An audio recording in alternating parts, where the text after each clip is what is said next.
Jóvenes, continuando con el estudio de HTML, vamos a dar continuidad a las clases en el cual vamos a trabajar el día de hoy con elementos de texto.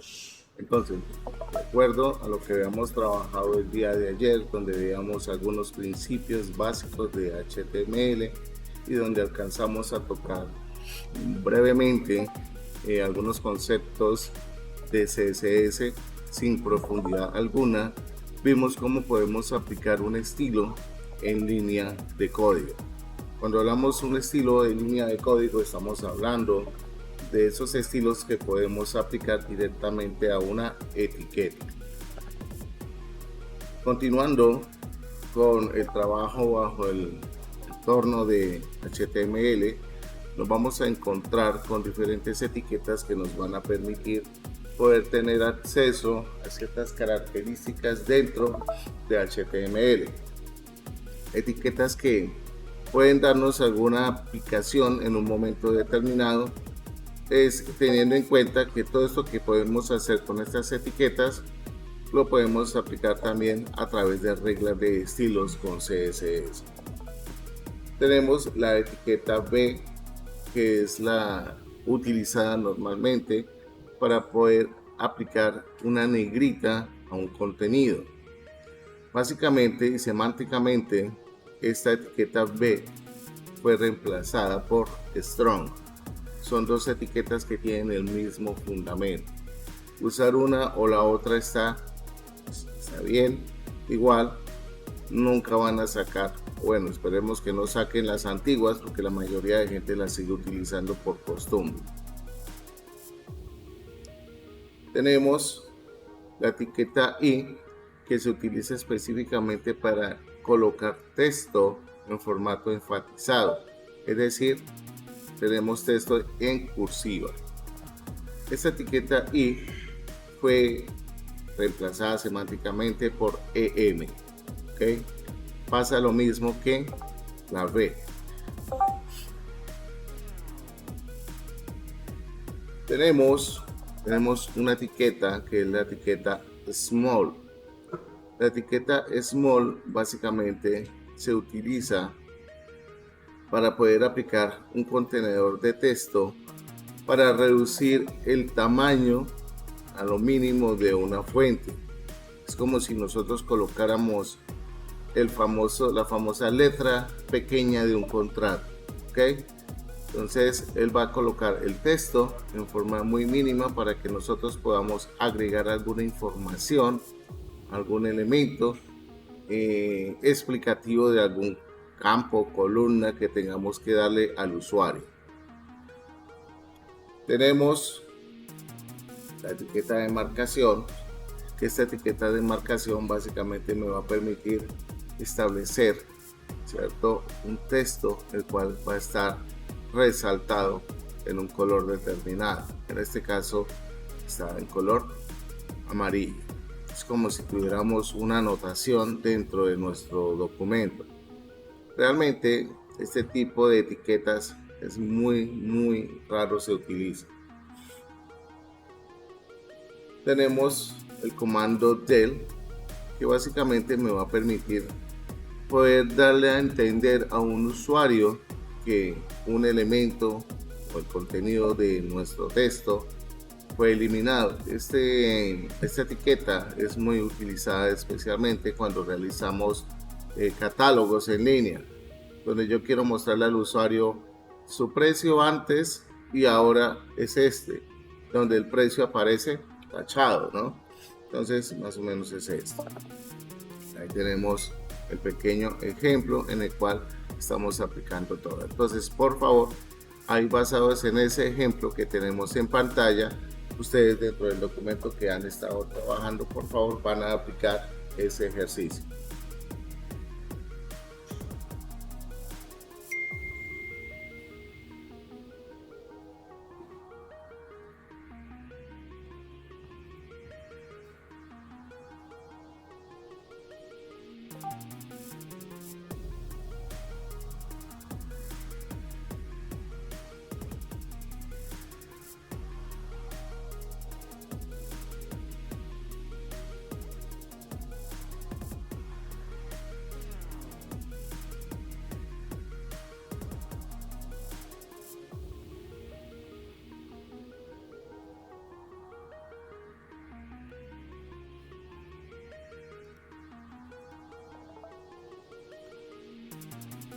Dentro de este ejemplo que ustedes ven hay una etiqueta que es la etiqueta BR. Esa etiqueta BR es para aplicar un salto de línea en cada una de las líneas de texto.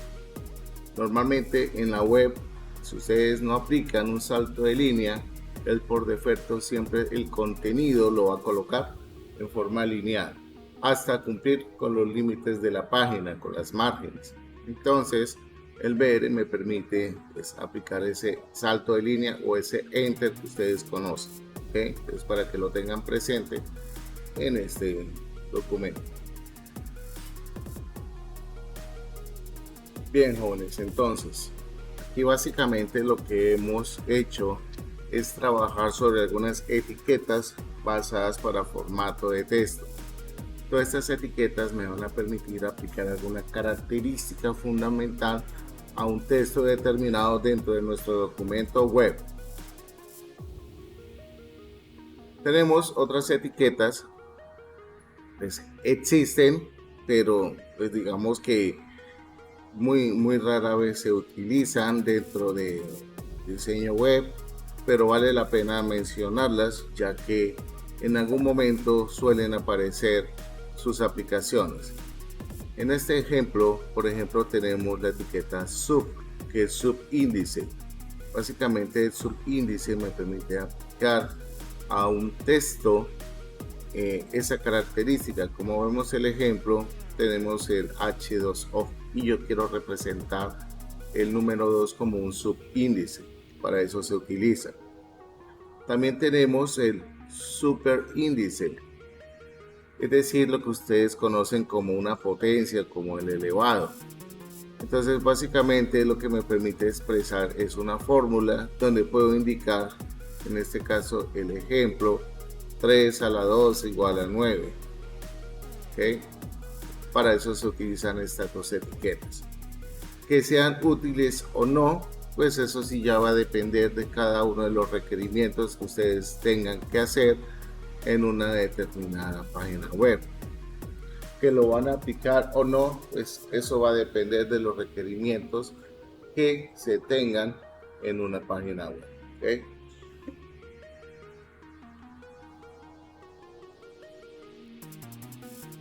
Nosotros nos vamos a encontrar con definiciones de colores. Los colores básicamente nos van a permitir a nosotros poder aplicar ciertos elementos y características, ya sea a fuentes, ya sea a contenedores, a lo que nosotros necesitemos dentro de un documento web. Hoy en día ya los colores no se aplican directamente a una etiqueta HTML. Para eso vamos a tener disponible las reglas de estilo. Pero obviamente una regla de estilo no es simplemente llegar y definir una característica que le podamos aplicar a un elemento HTML. Debemos tener en cuenta varias pautas para la definición de una regla. Y eso es lo que vamos a ir viendo en la medida que vamos estudiando los conceptos de HTML. Como les indiqué anteriormente, acá no nos podemos quedar únicamente en HTML y quedarnos en HTML, porque si necesitamos aplicar algún concepto de color, concepto de márgenes, pues tenemos que tocarlo con CSS. Ayer mencionábamos que teníamos hojas de estilo que podíamos aplicar en línea, podíamos aplicar de forma interna o en forma externa. Una regla de estilo se puede aplicar a una clase, a un identificador o a un selector. Cuando hablamos de un selector, estamos hablando a una etiqueta HTML. Pero es importante tener en cuenta que si yo le aplico una regla de estilo a un selector o a una etiqueta, en mi documento siempre se le va a aplicar a esa etiqueta. ¿Y qué sucede si tengo otra etiqueta que es igual, pero entonces no quiero aplicar ese estilo a esa otra etiqueta? Pues tendremos que definir una regla de estilo, un identificador o una clase. ¿Okay? Todas esas cosas son las que vamos a ir teniendo en cuenta en la medida que vamos trabajando con CSS. Tenemos propiedades de color. En CSS tenemos el background color, tenemos el color. Tenemos que el background color nos va a permitir poder especificar un color de fondo. ¿Okay? En este caso, aquí le estoy colocando un color por defecto que nos va a dar CSS y que es permitido. Es muy importante que nosotros trabajemos de forma estandarizada los colores. ¿Qué es trabajar de forma estandarizada? Usar hexadecimal. Este concepto de estos colores de esta manera hay que prevenirlos. ¿Por qué? Porque no todos los usuarios tienen los navegadores actualizados y no todos los navegadores pueden llegar a soportar estos nombres de color. Entonces, por defecto, siempre el estándar es hexadecimal. No, que es que a mí me gusta utilizarlo así. Utilícelo, pero puede suceder que algunos usuarios que no tengan un buen navegador o no tengan un buen soporte a actualizaciones, pues van a tener problemas de visualización de sus colores. Bien.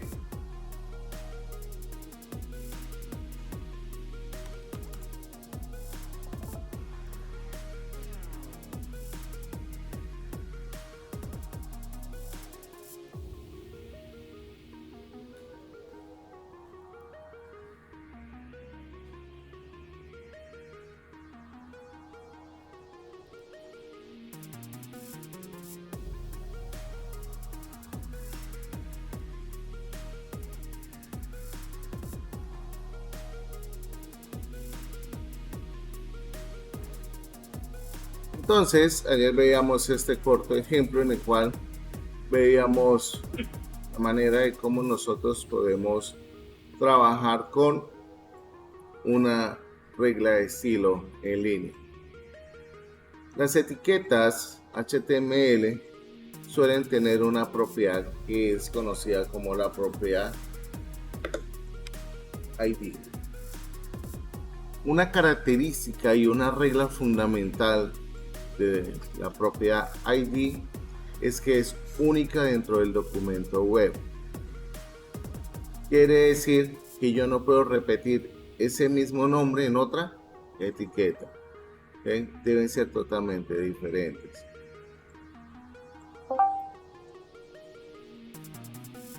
¿Cómo se define? Con el atributo ID, y acá le vamos a colocar el nombre. Por ejemplo, yo le puedo decir título. ¿Okay?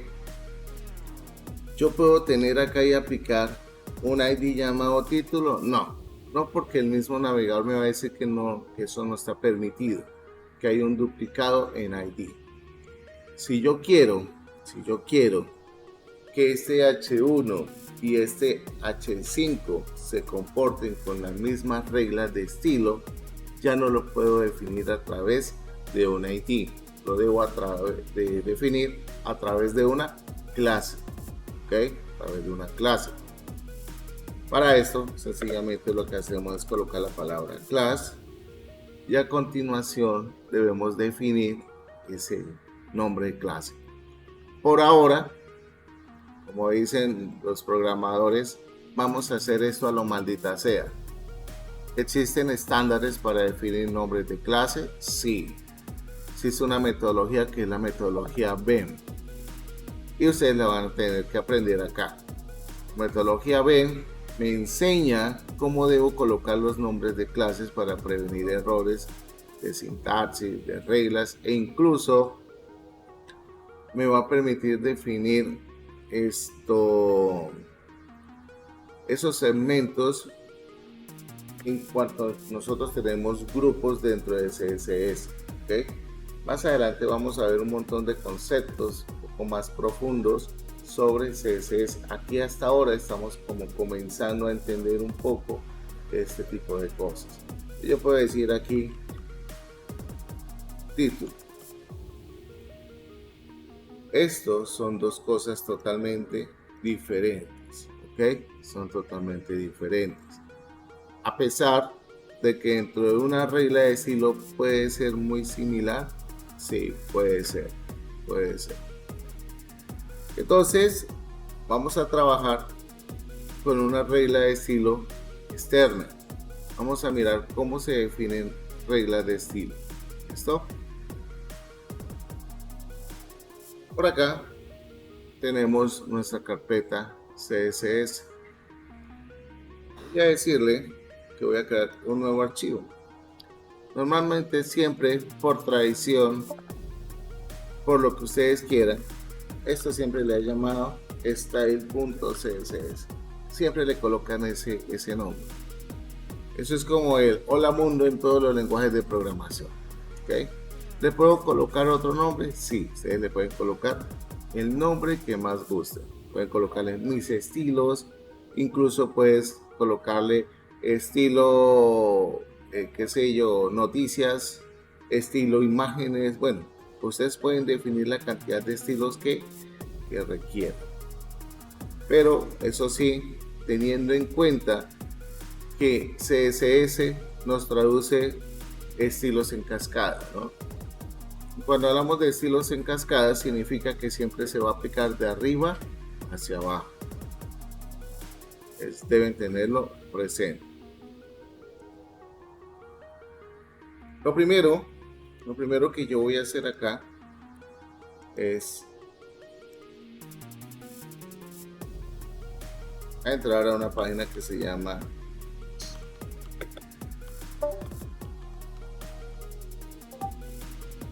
Google Forms.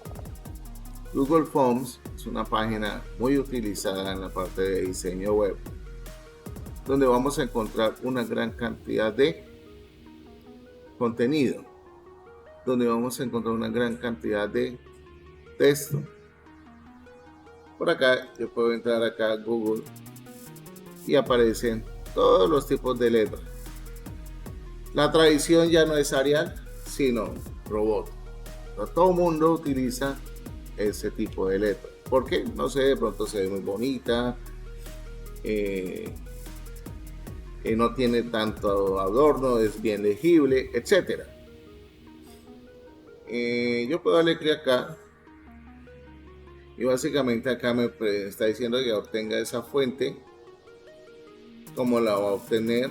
Si la quiere embebida dentro del código o si la quiere descargar para instalarla en Windows, instálela, no pasa nada, y la puede utilizar en sus programas gráficos, etcétera. Digo, oye, aquí esto que es embebido. Embebido significa que yo puedo importar la letra a partir de un enlace o a partir de un estilo de importación. Ok. Entonces, ¿cómo hago para utilizar ese estilo de importación?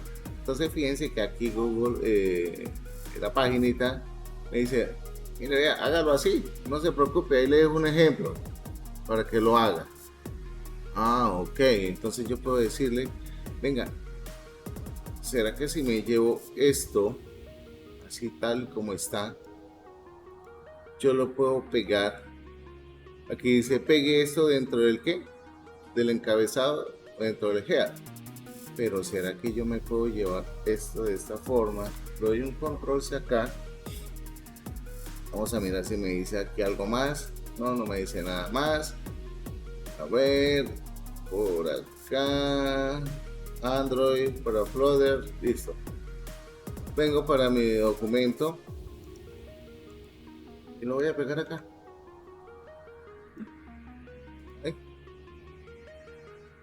En este caso, en este momento, no tengo ningún estilo. En CSS,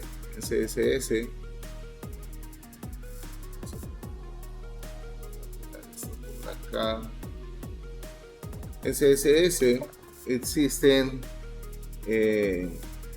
atributos universales. Un atributo universal es el asterisco.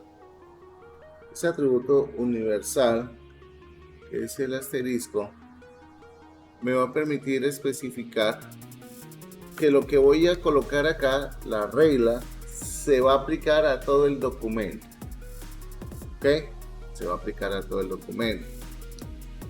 En este caso, voy a colocar esto acá. Y ahí me para la página de Google.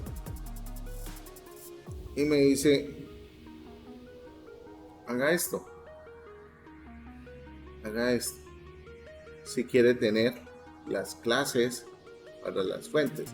Digamos que yo quisiera tener una fuente global para todo y quiero que sea normal. Te digo, vamos a mirar si esto me funciona. Le voy a dar un control C y voy a pegar esto acá. Acá lo que le estoy diciendo es que, por favor, la font family, para determinar la familia de las fuentes, va a ser robot. Esa va a ser la principal. Luego viene con una coma y dice sans serif. ¿Qué quiere decir? Que si desgraciadamente los señores de Google Font dicen, no, esa letra va a salir, no la vamos a seguir manteniendo, se borra. Entonces, para no dejar la página web, pues le ponen una letra, o se le pone una letra mucho más estándar, como la sans serif. Sí, que es bien fea, sí, pero bueno, ahí está. Pero como ustedes se dan cuenta, esa letra no se ha aplicado acá. ¿Por qué no se ha aplicado la fuente? Sencillamente porque nos falta hacer una importación. Nos falta indicar que nuestro documento HTML debe soportar el estilo, la hoja de estilo. Entonces, para eso acá venimos y colocamos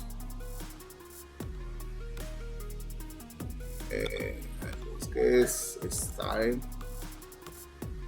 se me olvidó,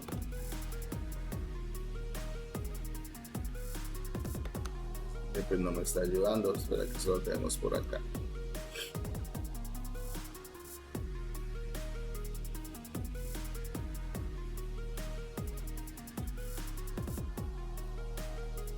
Acá, link red.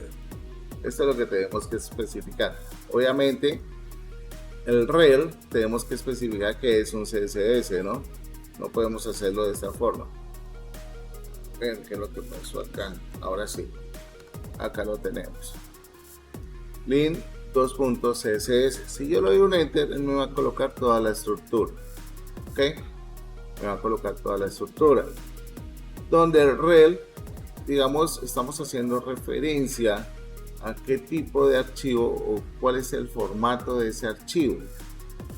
Le estoy diciendo que es una hoja de estilo. href es una propiedad que se utiliza para poder especificar la ubicación de ese archivo. En ese caso, cuando coloca el comando, automáticamente coloca style.css. Pero resulta que nosotros, dentro de nuestra estructura de directorios, como ustedes son de sistemas operativos, nuestro árbol de directorio me está diciendo que style se encuentra en CSS. Entonces, indíquenme ustedes cómo debo colocar la ruta en href.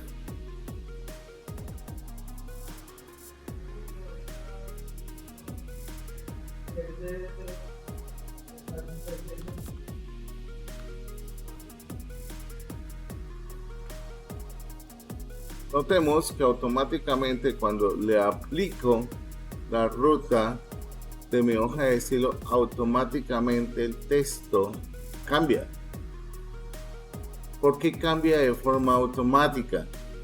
Porque en mi hoja de estilo estoy definiendo en el selector universal, estoy definiendo estos atributos. Le estoy diciendo que por favor tome esa letra en todo el documento. Entonces yo puedo tener configuraciones generales para mi página. Sí, normalmente se acostumbra a tener varias hojas de estilo que se apliquen a diferentes páginas también. ¿Por qué se tiene que hacer esto?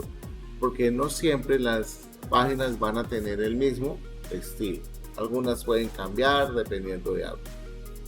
El selector universal o la selección de una fuente por defecto es muy importante. ¿Por qué es muy importante? Porque estandarizo todo lo referente a las fuentes.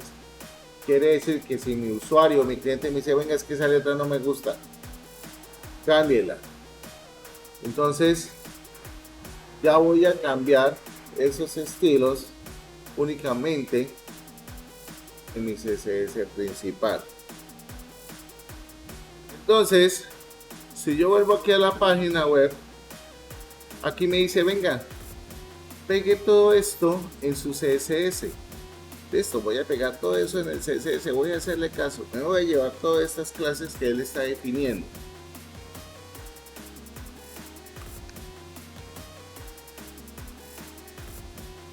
Mírenlas acá.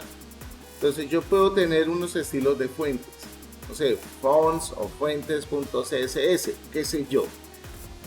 ¿Sí? Entonces, en esas fuentes CSS, yo ya puedo venir por acá. Aquí tengo una clase que se llama regular. Aquí tengo esta que se llama bold. Okay. Aquí tengo otra que se llama roboto black. Si yo quisiera, por ejemplo, a este texto pequeño asignarle algún estilo, alguna regla de tipo clase, podemos usar el nombre. Ustedes dirán, pero ¿usted cómo sabe que es una regla de clase? Porque las reglas de clase siempre empiezan con un punto. ¿Okay? Siempre empiezan con un punto. Entonces, me llevo este nombre. En control C, me vengo para mi CSS y acá le digo class y le pongo el nombre. Y ahí está. Automáticamente me está tomando la fuente. Ustedes fíjense que es algo muy sencillo, muy práctico, pero tenemos que saberlo hacer y aplicar. ¿Qué les aconsejo con esto de las fuentes? Pues creemos un nuevo archivo que se llame fuentes.css. ¿Y qué voy a hacer con fuentes CSS? Pues me voy a llevar todo esto que son las reglas que me definen las fuentes y las tengo acá. Fíjense que automáticamente este perdió el estilo. Si yo lo quiero volver a retomar, tengo que agregarlo acá. Y acá le voy a decir fuentes. Recuerden que son estilos en cascada. Primero se resuelve la primera importación del CSS y luego se resuelve la segunda. Quiere decir que si la segunda importación afecta un estilo de la primera, sí, porque él viene de arriba hacia abajo. Entonces la segunda importación va a sobreescribir estilos de la primera. Los estilos en línea van a ser supremamente importantes porque van a tener prioridad sobre cualquier CSS. Quiere decir que un estilo en línea no va a cambiar tan sencillo. ¿Ok? No va a cambiar tan sencillo.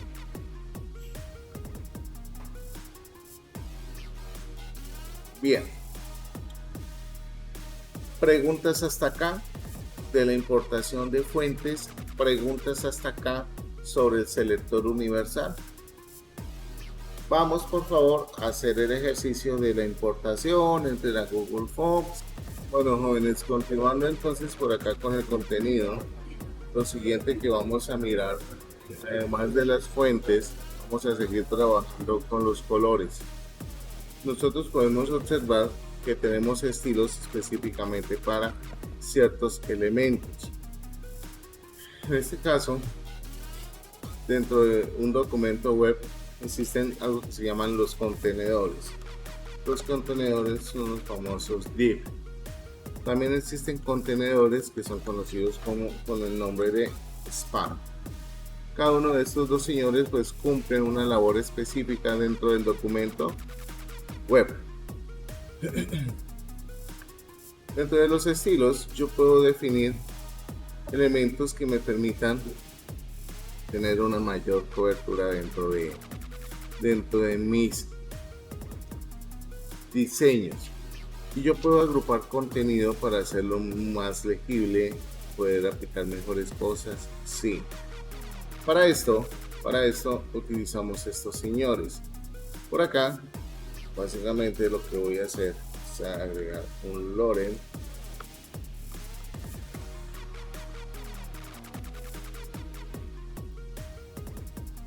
Como ustedes pueden observar, se agrega un texto. Si se dan cuenta, aquí nos vamos a encontrar con algo bastante importante, y es que ese texto está abarcando automáticamente el ancho de mi página. Quiere decir que el contenido o el div se ajusta al 100% del ancho. Cuando empecemos a ver todo el concepto de responsive design, cuando estemos viendo todo lo que son los media queries, pues vamos a aplicar aún mejor este tipo de cosas. Por ahora simplemente estamos viendo cómo podemos agrupar elementos dentro de un contenedor. Yo le puedo aplicar estilos a un contenedor o a un elemento que pienso que es contenedor. Sí, sí se puede hacer. ¿Cómo se puede hacer esto? Lo primero es que necesito definir si ese contenedor va a ser único, o voy a definir contenedores que van a tener que aplicar el mismo concepto en cuanto a su diseño. Voy a decirle acá que este señor va a tener una clase y le voy a poner como nombre contenedor. Más adelante posiblemente veremos algún framework como Bootstrap o como Tailwind que nos permita pues hacer esto de una manera más fácil, ¿sí? Pero obviamente antes de llegar allá ustedes tienen que aprender CSS puro. ¿Por qué? Porque ustedes van a poder llegar en un momento dado, llegarán a modificar el framework. Y la única manera de ustedes de modificar un framework es entender qué hace cada estilo que ellos aplican dentro de sus librerías. Ahora, vengo para acá para estilos y básicamente le voy a decir punto contenedor.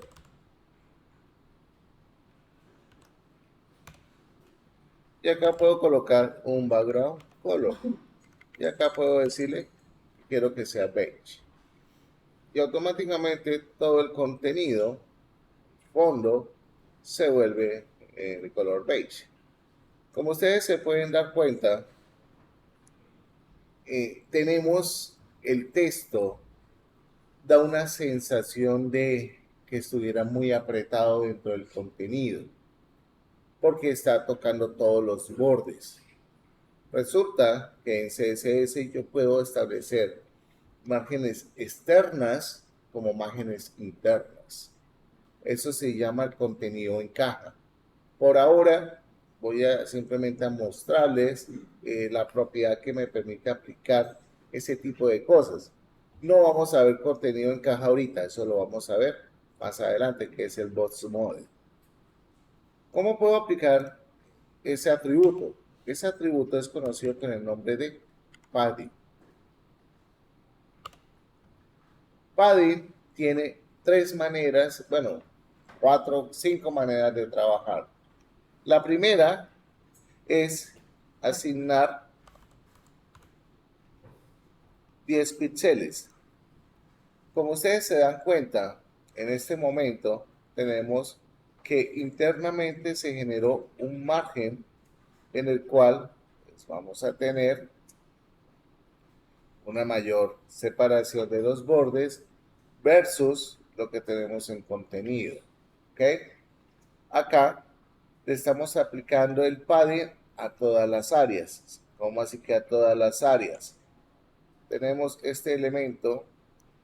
Normalmente el padding se aplica acá, acá, acá y acá. Y en CSS, esos atributos siempre se van a aplicar en este sentido. ¿Ok? Siempre se van a aplicar en este sentido. O sea, en sentido horario, ¿no? Arriba, abajo, izquierda. Entonces, yo puedo decirle a este señor que venga, no me le aplique 10 píxeles a todo, que no me interesa que quede tan separado. Entonces le voy a decir, venga, colabóreme acá con 3 píxeles pronto arriba. Quiero que me colabore abajo, quiero que sea de, no sé, de 5 píxeles. ¿Sí? Y él va modificando todo. Fíjense que aquí me va cambiando absolutamente todo el comportamiento. Acá me lo pegó, pues tengo que indicarle, ya tomé la decisión de hacerlo así, pues tengo que tomar la decisión también de decirle completo, 5 píxeles. Y aquí ya tengo la modificación de acuerdo a lo que necesito. Entonces aquí le estoy aplicando un padding a cada una de las áreas. Esta es una forma de hacerlo. Bueno, la segunda forma. La siguiente forma es borrando todo esto y decir padding. Entonces aquí tenemos left, digo 2 píxeles, padding, top, 3 píxeles, padding right, 6 píxeles que diga, sí. Me falta el botón, le puedo decir 3 píxeles. Entonces aquí también puedo personalizar esto, ¿ok? Donde yo puedo indicarle área por área cómo lo voy a aplicar. ¿Listo? ¿Cómo lo voy a aplicar? Eso es algo que me permite hacer CSS. Aquí estoy aplicando márgenes internas, ¿ok? Para generar una mayor separación. No, que es que yo quiero que esta caja, yo quiero que tenga un match width del 60%. Ah, sí, claro, yo la puedo reducir. Quiere decir que dependiendo de la densidad de la pantalla, pues él va a comportarse. ¿Listo? Quiere decir que si yo tomo esto derecho, ver en el servidor, entonces acá esto se está ajustando al 60% del ancho. ¿Ok?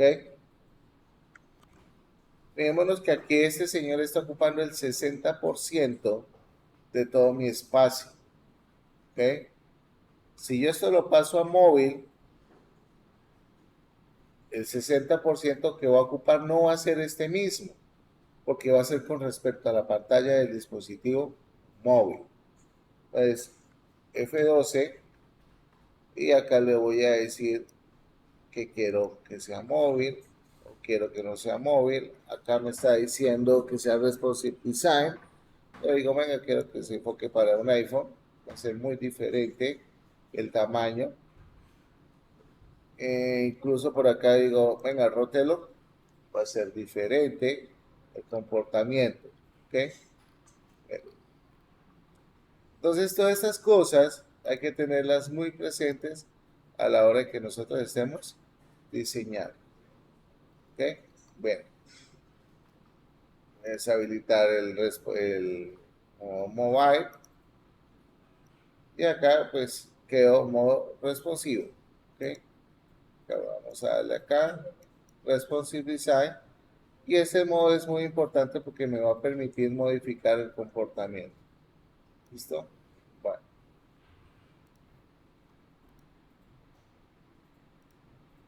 por favor hagan el ejercicio de aplicación.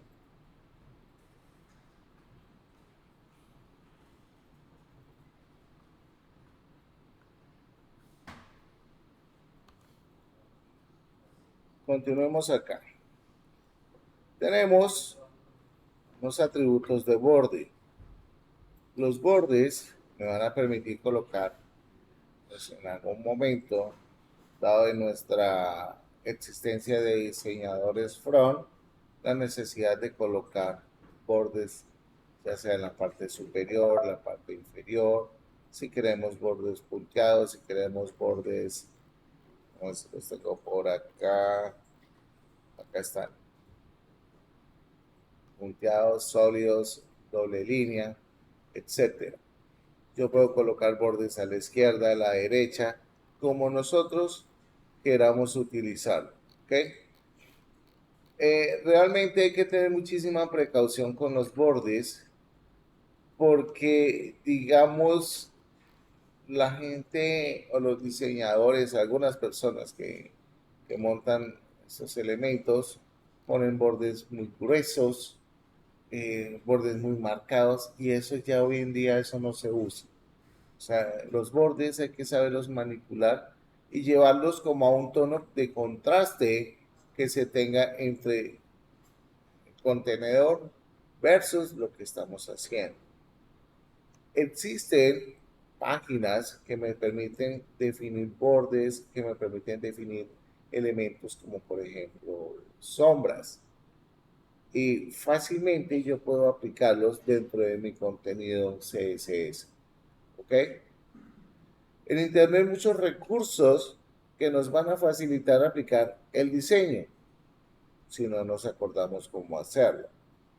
Acá tenemos un ejemplo de cómo podemos aplicar un borde. Aquí estamos aplicando el borde 2 píxeles, sólido y de color como rojo naranjado. Entonces, ¿qué podría hacer? Yo podría decir dentro de mi estilo, yo podría decirle, venga, yo quiero que el contenedor tenga un borde. ¿Qué era lo primero que veíamos allá en la diapositiva? El tamaño, el grosor. Yo digo, bueno, 2 píxeles. ¿Qué era lo que veíamos después en la diapositiva? El estilo del borde, sólido. Ahí está, ¿cierto? Es un borde, pues, no es como tan bonito. Y luego el color. Allá le colocamos en ejemplo tomato. Entonces aquí ya tengo un borde, el cual pues puede verse bien, puede verse mal, puede verse horrible. Eso va a depender de lo que nosotros estemos realizando.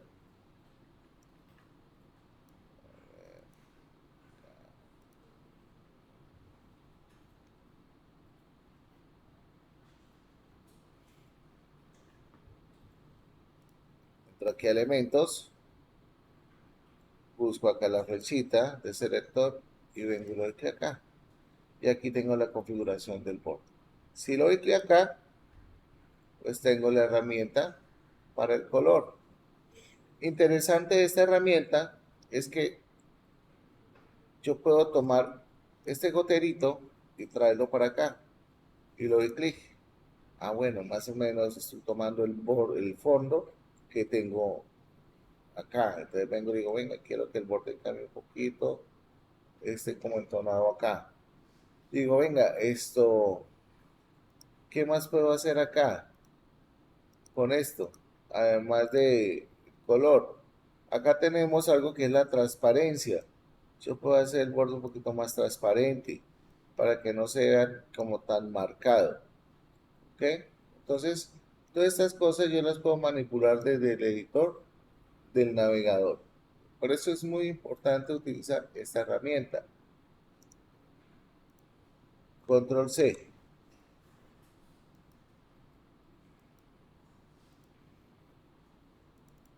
Firefox Developer. Vamos a mirar las diferencias que hay entre cada una de las dos herramientas de trabajo. F12. Vamos a buscar este amigo acá. Tenemos esto. Tenemos el editor. Es lo mismo, ¿cierto? Puedo aplicar transparencias si yo lo quiero. ¿Tenemos algo diferente con el borde? No, aquí le estamos diciendo que es sólido, ¿sí? ¿Se aplica lo mismo que tenemos allá? Sí, fijémonos acá en este cuadrito. Este cuadrito nos va a dar a nosotros el concepto de box sizing. Quiere decir que realmente este elemento no va a ocupar el 60% de los 300 píxeles, de pronto va a ocupar más. Entonces nosotros tenemos que corregir todos esos elementos para que al final todo cuadre y encaje con las medidas que nosotros vamos a especificar. Pero eso es más adelante. Por ahora, aquí estamos viendo que este borde tiene un borde de 1.6. ¿Ok? 1.6. ¿Cuánto dijimos que iba a tener el borde? 2 píxeles. Y fíjense que lo que está haciendo ahí es ajustando para que ese borde cumpla con las medidas. 1.6. Acá, ¿cuánto dice? 2. O sea, hace que él va a tratar de cumplir con un estándar de medidas acá. Esta aquí dice 6. ¿Y cuánto tiene este borde por acá? Bueno, aquí esto tiene 0, esto tiene 0. Al final todo esto va a sumar. Y al sumar no va a tener los 600 píxeles que yo quiero, los 300, sino va a tener un poquito más. Y por eso es que todo se va a descuadrar. ¿Ok? Cuando uno intercede con estas cosas, aquí hay algo que se llama box sizing. Y aquí le dice border box. Si veo que automáticamente se redujo más. Ya, pero venga, ¿qué pasó entonces? Vengo para acá y acá pues voy a actualizar esto. ¿Y cuánto tiene ya el ancho? 600. ¿Antes tenía cuánto? 632, ¿sí o no? O sea que ahora sí realmente es el ancho que está teniendo este señor corresponde a lo real. Por eso es importante el trabajo en caja. Pero eso después lo vamos a profundizar. Esto es como para que ustedes sepan cómo poder remover esos espacios adicionales. Noten ustedes que acá la página tiene un margen por defecto. Siempre va a ser así. ¿Yo la puedo anular? Sí. ¿Con qué atributo? Con el atributo margin. Y aquí le digo 0 píxeles. Y fíjense que automáticamente todas las márgenes y separaciones se aniquilaron. Y yo puedo decirle, venga, yo quiero que el padding también sea por defecto 0 píxeles. Acá no se me va a borrar porque yo le tengo obviamente un estilo. Pero fíjense que acá los encabezados que antes tenían un padding, automáticamente se eliminaron. Eso es buena práctica hacerlo para poder controlar esos encabezados. ¿Ok? Es,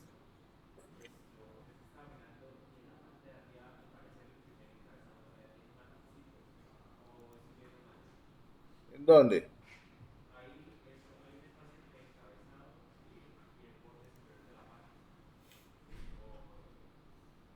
Lo que pasa, sucede, es que todos estos elementos de por sí conservan un margen, un padding, por defecto. Sí, para que no se vea como todo tan pegado. Entonces ese es el espacio que tú ves. Pero realmente esto es como si yo tuviera, mire, este marco acá. Vamos a hacer algo. A ver si esto nos lo puede ayudar a aclarar un poquito más. H1. Yo por aquí puedo aplicar un estilo al contenedor H1, o sea, a este señor. Acá le voy a decir background color. Le voy a colocar esto. Si ve que es que no existe margen, sino es como el margen interno. Yo puedo decirle, vamos a mirar,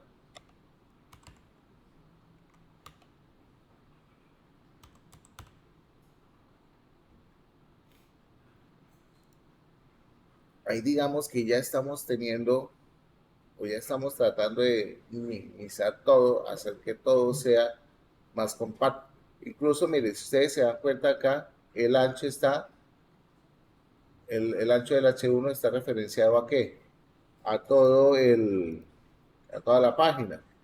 Yo puedo decirle esto, que tengo aquí el width, el max width, entonces yo le digo que sea el contenido. Y automáticamente lo que hace es que el ancho del H1 se va a reflejar es con respecto al contenido, o sea, al texto que está dentro de él. Y fíjense que acá ya no tenemos un padding, mírenlo acá, acá ya no tenemos padding. ¿Ok? Bien. Digamos que todas estas cosas son cosas básicas que estamos viendo para que ustedes vayan entendiendo cómo aplicar. Por ejemplo, muchas veces dicen, venga, quiero aplicarle un borde redondeado. Existe una propiedad que se llama border radius. Yo le digo, quiero que sea el 20%. Pero fíjense que acá esto se sale, ¿no? O sea que este 20% eso es muy grande. Entonces voy a manejarlo en 20 píxeles. Ah, bueno, ya se ve mejor. Entonces yo digo, venga, yo quiero que el contenido se vea más relajado. Entonces quiero aplicar un padding, pero que ese padding se le aplique a todo. Entonces le digo 10 píxeles. Ah, ya el contenido se ve mejor. Venga, pero es que esta vaina se ve muy feo así. Entonces, text align, justify. Y ya logro que mi texto quede contenido mejor formado dentro de ese contenedor, dentro de ese marco que estoy tratando de hacer. No, que es que definitivamente este color me parece súper horrible. Entonces lo cambio acá, lo voy mejorando acá. Interesante, ya voy obteniendo mejor cosa. Ah, venga, es que eso está muy separado. Yo quiero que ese contenedor le estorben cosas que estén al lado y quiero ponerle un margen.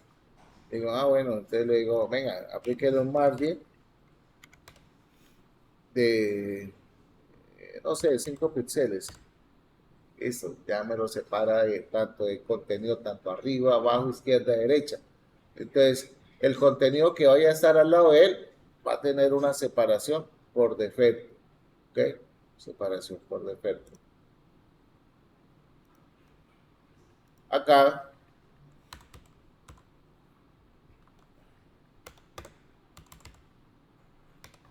existe el bot shadow, es para la generación de sombras. Uno dice, uy, ¿cómo le agregan estas sombras tan bacanas a las tarjetas?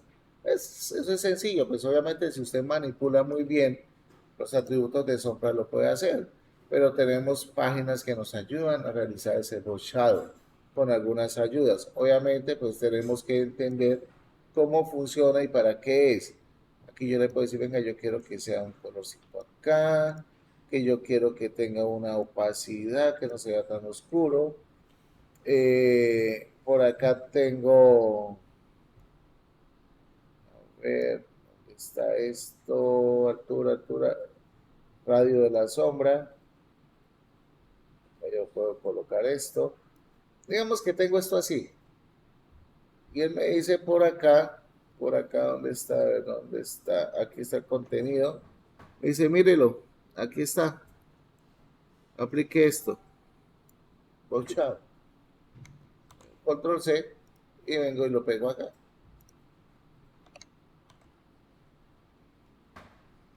Tengo razón. Digo, no, no me gustó definitivamente cómo quedó. Bueno, pues si ya no me gusta, pues tengo que venir aquí a esto, creo que lo cerré, no sé. Aquí a esta vaina y lo modifico. Ah, ¿y cómo lo voy a modificar? Lo bonito de estas herramientas es que tengo por aquí esto Y aquí tengo esta herramienta que me va a ayudar. Con esta herramienta yo puedo tomar estos elementos y voy a poder mover la sombra para donde yo quiera. Digo, venga, entonces, venga, subámoslo un poquito, pongámosla por acá. El blur es ese efecto de expansión que se ve. Y digo, no, venga, es que eso está muy alto. Reduzcámoslo, reduzcamos el blur. El spread es como las chispas que se ven alrededor. Digo, puedo aumentarlas o puedo efectivamente reducirlas más. ¿Ok? Si quiero hacia adentro o hacia afuera. No, es hacia afuera, pero voy a bajarlo un poquito más, que quede acá. Pero entonces, a ver, miramos si por acá, a ver si puedo definir acá. Bueno, el color lo está mandando en formato RGBA, que es el formato que vamos a ver ahora, que es rojo, verde, azul y alfa. Tonalidad de colores que, así como cuando ustedes estaban en su colegio y decían, vamos a sacar el color verde, van a echar amarillo, rojo, bla, bla, bla, y mezclan y sacan un color. Para eso se utilizan estos valores. Acá, pues sencillamente puedo tomar todo esto y copiarlo. Control C, vengo para acá, vengo para mi página, esto, y ahí está. Quiero acá, vamos a ver, no sé, a ver, creo que el colorcito, podemos cambiar el color. Ahí está. Entonces yo puedo empezar a ajustar todos los diseños como yo necesito. Y obviamente todo va a depender de los parámetros que me esté entregando el diseñador. ¿Ok? Bien, chicos, entonces miremos bordes, miremos cajas, miremos sombras y ya continuamos. Bueno, jóvenes, continuando acá con este ejercicio, con esta evolución de CSS, pues vamos a revisar un poco esos conceptos que ya vimos previamente, en el cual, pues, ya vimos toda esta parte, donde vemos las hojas de estilo aplicadas en línea, tenemos estilos internos, donde esos estilos internos me van a permitir definir estilos dentro de la misma página, donde esos estilos dentro de la misma página pues se van a aplicar, pero obviamente no es una recomendación porque se nos llenaría nuestro documento web de una gran cantidad de estilos, pues, y eso recuerden que mencionamos que teníamos que separar tanto diseño como la lógica. ¿Okay? En este caso, HTML es considerado como la lógica y CSS es considerado como el diseño. Por eso es que HTML ya es considerado como, entre comillas, lenguaje de programación, que no lo es, pero es considerado lenguaje de programación para poder hacer esa separación. ¿Okay? Y HTML es interpretado, ¿no? Es interpretado por el navegador web. Bien, tenemos los externos, que son aquellos que me permiten enlazar una página o un archivo CSS. Un momentito. Bien, entonces ya tenemos las tres maneras que nosotros podemos incorporar estilos dentro de un documento web. Las internas no se recomiendan. Obviamente, pues si hay necesidad de hacer que sea muy, pero muy remota, ¿ok? Lo más que vamos a utilizar es en línea y externas. Aquí tenemos de una manera gráfica. Esto es obtenido de una URL, ahorita se las muestro. que me parece una página web bastante interesante y que ustedes la puedan revisar. Se llama la W3 School. Es una página que tiene muchísima información, tiene ejercicios, tiene cosas para que ustedes practiquen. Entonces tenemos que una regla de estilo tiene una sintaxis, donde primero va el selector. El selector puede ser etiqueta, puede ser ID o puede ser clase. ¿Okay? Y la regla se define entre llaves. Las llaves contienen un par de valores y ese par de valores tiene una propiedad y un valor, donde la propiedad y el valor están separados por dos puntos. Cada propiedad dentro del estilo, dentro de la regla de estilo, está separado por un punto y coma, ¿ok? Un punto y coma. No se les olvide esto. Siempre punto y coma. Si es la última, igual manera, lleva punto y coma. Selector de elemento de etiqueta, mencionábamos. Selector de ID, donde el selector del ID está marcado por el símbolo de almohadilla. Nosotros le decimos símbolo numeral. Otros le dicen gato, algo así, ¿cierto? Entonces, almohadilla o símbolo numeral. Y el selector de clase, ya vimos que está dado por el punto. Entonces, cada vez que nosotros vayamos a incorporar un estilo o una regla de estilo, debemos tener muy presente la manera de cómo la vamos a definir. Recordemos que un selector de elemento de etiqueta se va a aplicar a todas las etiquetas que están contenidas dentro del documento. ¿Okay? Recordemos que los nombres de ID son únicos dentro del documento web. No pueden haber nombres repetidos. Es una regla fundamental. Tenemos clases que yo le puedo aplicar un estilo de clase a múltiples elementos o múltiples etiquetas. Sí. ¿Okay? Al igual que en todos los lenguajes de programación, en CSS podemos aplicar comentarios. Los comentarios están marcados de esta forma. Slash, asterisco, asterisco, slash. Ahí va un comentario en CSS. Aquí tenemos comentario multilínea. Realmente es lo mismo, lo único es que se escriben múltiples líneas.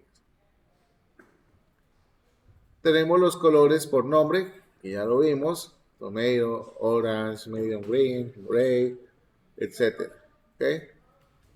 Recordemos que, pues, a pesar de que estos nombres son sencillos para nosotros al momento de aplicar un color, la recomendación siempre es trabajar sobre hexadecimal. ¿Ok? Hexadecimal. Más adelante vamos a ver cómo podemos estandarizar y definir variables en un estilo. ¿Qué quiere decir esto? Normalmente los diseñadores nos entregan a nosotros una paleta de colores, donde esa paleta de colores nos van a decir, mire, este es el color principal del sitio. Mire, este es el color que usted va a utilizar para los títulos. Mire, este es el color que usted va a utilizar para los contenedores. Este es el color que usted va a utilizar para el texto que está marcado de esta forma dentro del documento. Entonces nosotros debemos definir todos esos elementos como variables. ¿Cuál es el objetivo de definir eso como variables? Que de pronto estos señores, al cliente dijo, uy, pero es que el color de la letra no me gusta. Y puede llegar a suceder. Entonces el diseñador tiene que considerar la paleta de colores y cambiarla. Y le dice, venga, necesitamos cambiar el color a la fuente de toda la página. Y si usted no lo utilizó de esa forma, para cambiarlo va a ser un gallo. Entonces vamos a aprender a definir todo ese tipo de cosas. Ya vimos la propiedad background color, que es para aplicar el color. El text color o el color, solamente la propiedad color, se utiliza para aplicarle el color al texto. Ya vimos cómo incorporar una fuente externa, como en el caso de Google Fonts. Tenemos los colores en los bordes, podemos especificarlos. Podemos tener estilos de borde, ¿ok? Todo eso son estilos de borde. Ahora necesito que ustedes los prueben. Necesito que los prueben. Necesito también que prueben. Hay unos estilos que me permiten especificar bordes en diferentes áreas, arriba, izquierda, derecha, abajo. Incluso yo puedo colocar borde a un solo lado. Entonces necesito que ustedes hagan ese ejercicio. Aquí tenemos un ejemplo de cómo podemos aplicar bordes. Borde 1, borde 2, borde 3, borde 4. Si quieren seguir estos ejemplos ahora para que los practiquen. ¿Okay? Bordes individuales, lo que les mencionaba. Yo quiero aplicar un estilo de borde a un solo lado, arriba, abajo. Fijémonos que aquí tenemos unos ejemplos donde le estoy diciendo que el border style, ¿cierto? Dice que tiene 4 valores, donde esos 4 valores están identificados como arriba, derecha, abajo e izquierda. Igualito que vimos el padding, igualito que vimos el margin. ¿Ok? Vamos a redondear bordes. Lo que vimos con el borde radius. Por ejemplo, ustedes cuando abren su Git, ustedes pueden meter su foto dentro de un div y pueden decirle al div que el radio va a ser del 50% y el div lo va a hacer redondo y su foto va a quedar redondita. Entonces, van a explorar, si quieren explorar, explórenlos, después lo vamos a ver cuando veamos manejo de imágenes dentro de los contenedores. ¿Okay? Tenemos los márgenes individuales como general, podemos aplicar margen arriba, izquierda, derecha y abajo. Todo depende de cómo queramos nosotros aplicarlo. Estos señores tienen unas características. Automático dice que el navegador calcula la margen. Ok, interesante. El navegador calcula la margen. Longitud, podemos especificarlos en píxeles, puntos y centímetros. ¿Qué es lo que sucede cuando nosotros tenemos este tipo de unidades de medida? Resulta que el píxel es muy traicionero porque para nosotros el píxel puede estar centrado, pero resulta que el usuario tiene una pantalla de diferente gama, diferente resolución. Entonces los píxeles para ese señor van a ser diferentes para el de nosotros. ¿Y qué sucede entonces? Cuando él lo vaya a visualizar, lo más probable es que aparezca más a la izquierda o más a la derecha, ¿cierto? Entonces, casi nunca se recomienda utilizar píxeles. Ya hoy en día el modelo responsivo nos dice utilicemos fracciones o utilicemos porcentajes. ¿Ok? Y eso lo vamos a ver más adelante. Bien. Aquí tenemos un ejemplo donde tenemos aplicando unos márgenes. Aquí tenemos los valores automáticos que se aplican en div. El padding que ya lo revisamos en la parte superior. Aquí estoy como evacuando algunas cosas que ya trabajamos al inicio. ¿Okay? Arriba, izquierda, abajo perdón, derecha, abajo e izquierda. Aquí tenemos la forma corta. Fíjense cómo hemos avanzado en este pequeño tiempo. Hemos avanzado en muchísimos contenidos. A pesar de que no habíamos leído toda esta información, ya aplicamos en un ejercicio. Vimos otras cosas como las sombras y demás. Los enlaces, los hipervínculos que ustedes conocen. Los hipervínculos son esos elementos en HTML que me van a permitir redirigirme hacia otro sitio web, me va a permitir redirigirme a mis páginas internas o incluso me va a permitir redirigirme dentro de la misma página. Por ejemplo, hoy en día está muy de moda las páginas SPA. Las páginas SPA son aquellas que cuando usted navega no cambia de página, sino estamos navegando dentro del mismo documento. Subimos, bajamos, etc. Single page se llaman esas páginas. Entonces, todo eso se maneja a través de hipervínculos. La sintaxis de un hipervínculo está dada de esta forma. A, que es anclaje, anchor. Tenemos href, donde estamos definiendo hacia dónde voy a redirigirme. Y tenemos el texto que me interesa utilizar para que el usuario sepa hacia dónde vamos. ¿Listo? Bien.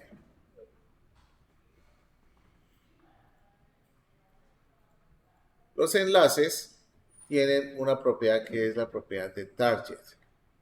La propiedad target maneja 4 valores. Realmente esta propiedad target ya casi nadie la utiliza. Pero sí es muy útil cuando yo quiero que al hacer clic sobre el hipervínculo se abra en la misma página o se abra en una página totalmente diferente, que eso es lo que se utiliza hoy en día. Entonces vamos a hacer el ejemplo. Tenemos por acá, tenemos nuestro index. Voy a crear otra página que se llama contacto, no sé, contacto.html.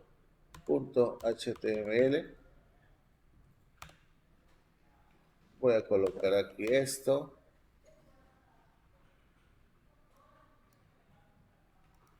Y aquí lo voy a decir H1, luego zona de contacto. Perfecto. Resulta que yo quiero navegar a esa página desde mi página principal. Aquí tengo el spam, lo voy a utilizar. Yo puedo tener dentro de etiquetas más etiquetas, sí, claro, lo puedo hacer. ¿Listo? Incluso yo podría decir, si quieres contactarme, haz clic, ¿cierto? Aquí. Pero aquí quiero que aquí sea un enlace que me redirija a la página. Ah, ok. ¿Eso cómo se hace? Pues sencillo. Le digo, decir, y él me arma acá. Doy control X, lo pego acá. Y fíjense que aquí ya empieza a actuar como un hipervínculo, mire. Ya es un hipervínculo. ¿Ok? Y acá lo único que me falta es decirle hacia dónde quiero ir. Entonces aquí tengo que especificar el nombre de mi página. Digo, contacto HTML. Ok, entonces cuando yo le doy clic acá, listo, ya me redirige a mi página de contacto. ¿Listo? Que yo necesito volver atrás. Bueno, aquí debería tener otro hipervínculo que me haga regresar al artículo, qué sé yo. Pero como no lo tengo, lo voy a dar clic acá atrás. Si yo quiero redirigirme a una página web externa, fíjense que al darle clic acá, se abrió sobre la misma pestaña. Digo, ok, pero no quiero que esto suceda así. Entonces le digo target y le digo blank. Yo esperaría que acá se abra una nueva pestaña.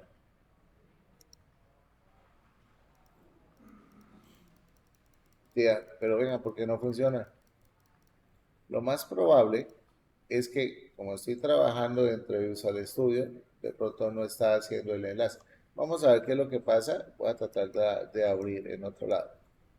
O sea, si yo la tengo por acá.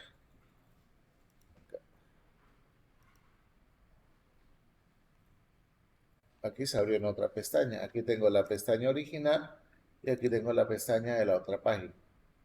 ¿Cuándo se recomienda abrir en una pestaña totalmente diferente? Vale, control Z, control Z,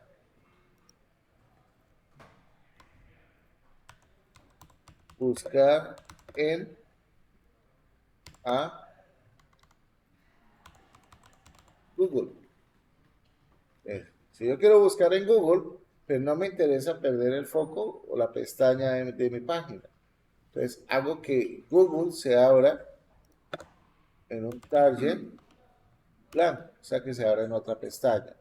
Ojo, cuando yo voy a especificar, cuando voy a especificar una URL externa, es obligatorio, ojo, es obligatorio colocar el HTTP, porque estoy haciendo referencia a una página externa.